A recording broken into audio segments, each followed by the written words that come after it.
So today I'm reacting to another Geopold video, this time USA versus Europe obesity. Let's get straight to it. Always remember to like and subscribe to the original video. The link to that is in the description down below. Americans, known for their many inventions, their massive cultural influence over the world, their iconic landmarks, their massive military strength, and their size. No, I'm not talking about you guys' land mass or population, which by the way aren't even that big. Now I'm talking about the country's massive obesity problem.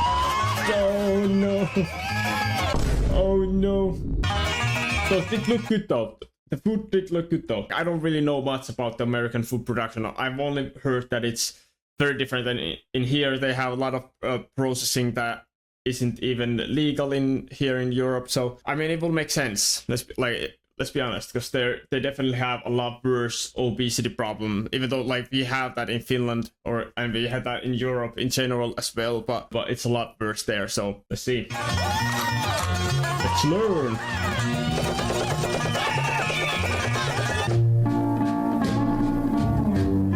"70 to 80% of men may have gynecomastia." How do you pronounce that? High levels of estrogen in men. There's too much text. Geopold, just speak, please. I don't like to read. Yeah, I guess. I guess.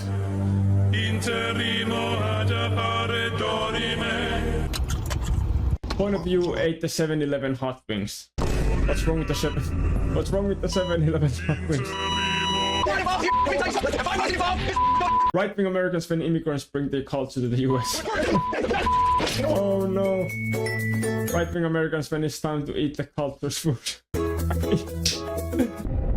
You're not wrong. Left-wing Americans choosing whether to financially support a small independent green struggling local family restaurant or a multi-billion-dollar tyrannical capitalist empire. Again, I mean, you're not wrong.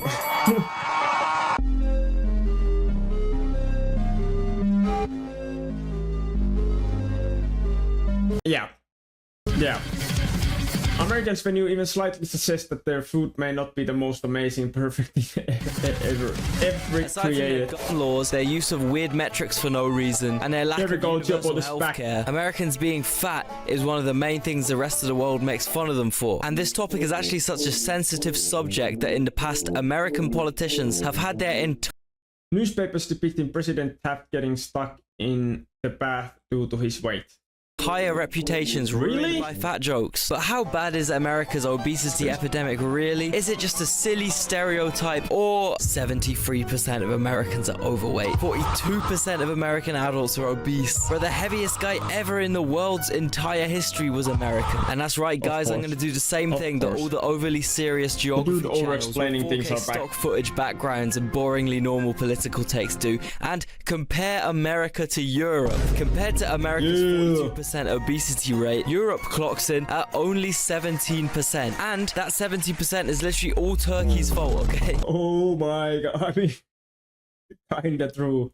But like, this is crazy when you look at like the other countries here. Like, yes, United States is only 11th, but every single country that is in front of US are small like island countries. Like US, what the hell are you doing? Joking, if you remove the UK and Turkey from that statistic, Europe would have like minus obesity percentage, okay? And if you want to take the America pilled side on this, you could argue that compared to European food, American food just tastes better, and therefore they eat more of it because it tastes nicer. Simple. That's kind of true in a way, but also completely not true in a way. For example, as much as I love a proper British meal, I'm not exactly... It's definitely not that we don't eat here. I mean, they probably do eat a lot more in US because the portion sizes are a lot bigger and all that. But at the same time, it's also probably a lot more unhealthy. Why would I say that so complicatedly? Okay, I don't know, whatever. It's definitely a lot less healthy in the US, is what I'm trying to say. You're gonna be frantically binge eating beans on toast, you know? Also, take this Neapolitan pizza, right? Most people would agree it's really, really tasty, but it's not something you'd really get chemically addicted to and keep manically stuffing more and more of them down your throat, even if you're full. It's literally just bread, cheese, tomato, and basil. It's not like that good. American food, on the other hand, is like the most addictive Moorish drug ever. America has the second highest salt consumption per capita in the Again, not world, surprised. second only to their best mates, China. The USA also has the highest processed sugar consumption in the world, and this stuff literally makes your brain release dopamine, which is the same type of high you get off. Like straight up, that's what it is. They're trying to get people addicted to fast food, and they have gotten people addicted to fast food. So it's a little funny, but it's not really even funny. I don't know. Food is just weak it's as scary. and for that reason, it's a lot tastier for your dopamine-starved crackhead brain than boring, regulated European food. I mean, just wait till the Yanks find out about the UK's sugar tax. Yeah, I was pretty surprised when I first moved to UK and realized that they had sugar tax. Like I was surprised. I thought that was weird. To be honest, I don't think it's a bad thing necessarily. Not that I want us to have it in Finland because we don't really need it the same way. But US, I mean, maybe you could just use that. Maybe it would be a good thing. They would just take off the sugar and just put more maple syrup to everything.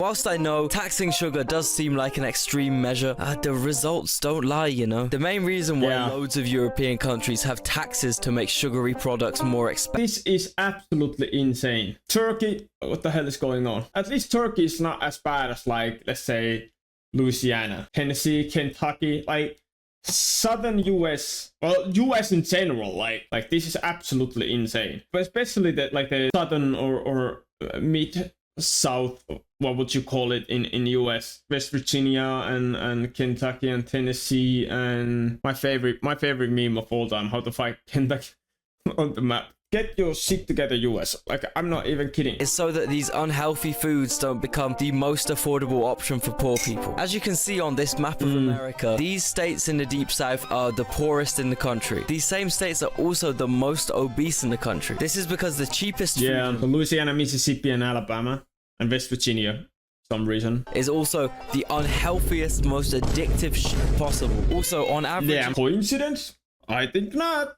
Coincidence? I think not! Meaning the poorer workers don't have time to cook proper meals, hence fast food. I mean, it's all good being a progressive West Coast hipster food influencer, telling everyone they need to start eating Greek yogurt, fresh fruit, and granola every morning if they want to lose weight. But if all you can afford is Frosted Flakes, you're gonna have to get that, especially if you're chemically wired to only be able to wake up if you get your morning head rush of endorphin exploding sucrose. How much is oatmeal in US?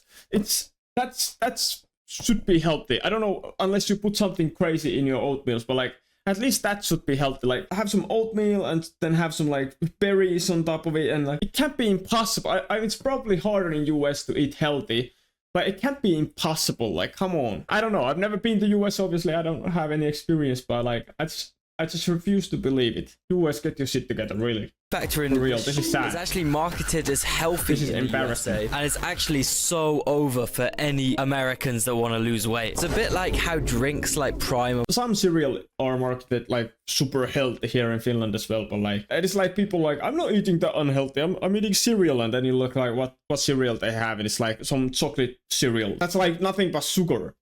Like how is that healthy? Crazy world we live in. People just believe anything. Marketed as healthy sports beverages. Yeah, it might have less sugar, but realistically, I've never tried Prime, and I never will. I wouldn't know anything about it other than what I've read articles and about like all the lawsuits that they've had on all that shit, but like can't comment on that.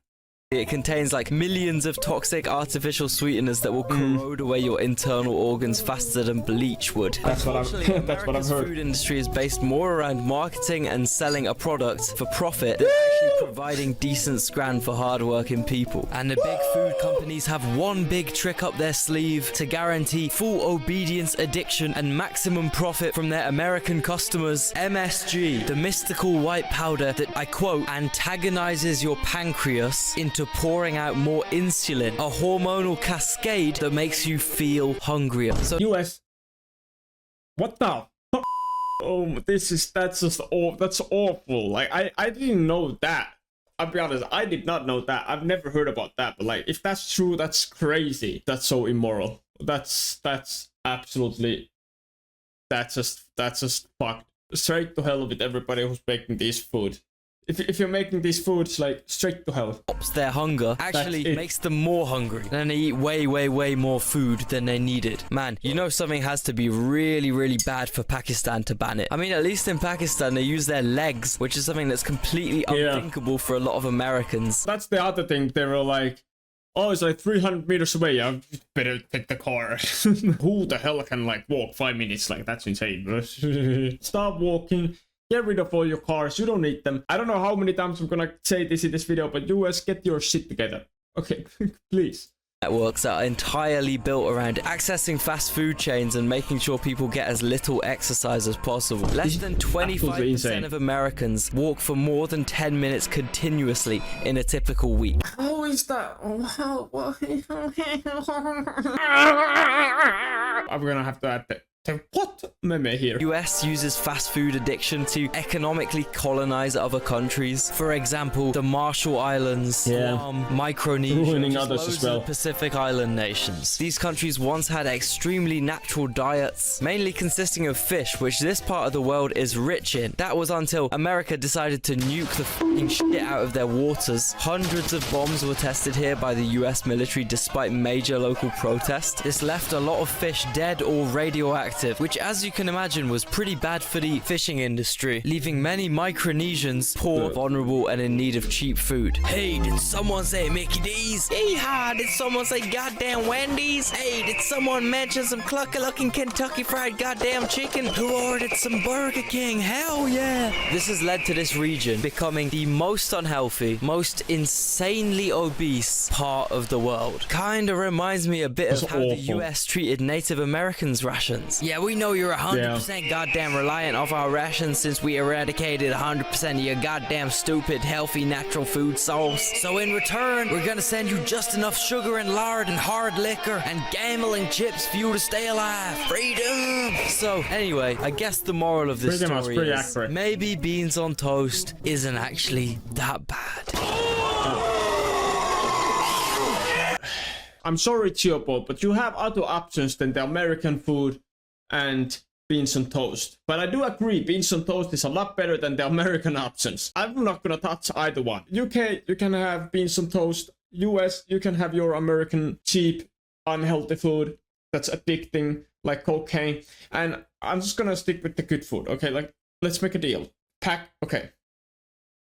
Deal. Okay, there we go.